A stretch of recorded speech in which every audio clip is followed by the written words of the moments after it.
September மாதம் 22ஆம் தேதி நவராத்திரியினுடைய முதல் நாளான இன்னைக்கு பூஜை செய்யக்கூடியவர்கள் காலை 6:15 தொடங்கி 7:15 முதல் நாள் பூஜையை முடிப்பது நல்ல பலன்களை தரும். அதே போல மாலை வேளையில் பூஜை செய்யக்கூடியவர்கள் 4:45 தொடங்கி 5:45 பூஜையை முடிப்பது உயர்ந்த பலன்களை கொடுக்கும். நவராத்திரியினுடைய முதல் நாளான இன்னைக்கு குமாரி தேவி அப்படிங்கிற ரூபத்துல நாம துர்கா தேவியை வழிபடுகிறோம்.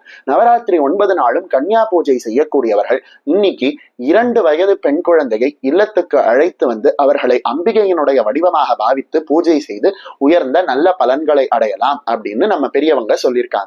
அதே போல அம்பிகையை இன்னைக்கு வில்வத்தால அர்ச்சனை செய்வது உயர்ந்த பலன்களை கொடுக்குமா.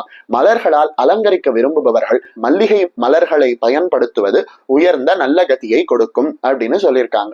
நிவேதனமாக வெண்பொங்கலை கொடுப்பது வாழ்க்கையில பலவிதமான இன்பங்களை கொடுக்குமா. அதே போல நவராத்திரியினுடைய முதல் நாளான இன்னைக்கு அரிசி மாவால் கோலம் போடுவது மிகவும் உயர்ந்ததாக கருதப்படுது.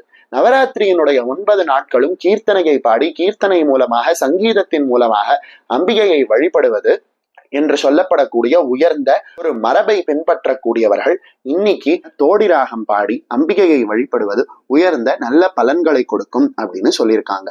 குமாரி அப்படின்னு இந்த அம்பிகைக்கு பெயர் அப்படிங்கிறதுனால உலகத்துல இருக்கக்கூடிய அனைத்து கெடுதலை தரக்கூடிய விஷயங்களையும் கு அப்படிங்கிற எழுத்தால நாம குறிக்கலாம். மாரி அப்படிங்கிற எழுத்து கொல்பவள் அல்லது மாற்றுபவள் அப்படிங்கிற அர்த்தத்தை கொடுக்கும்.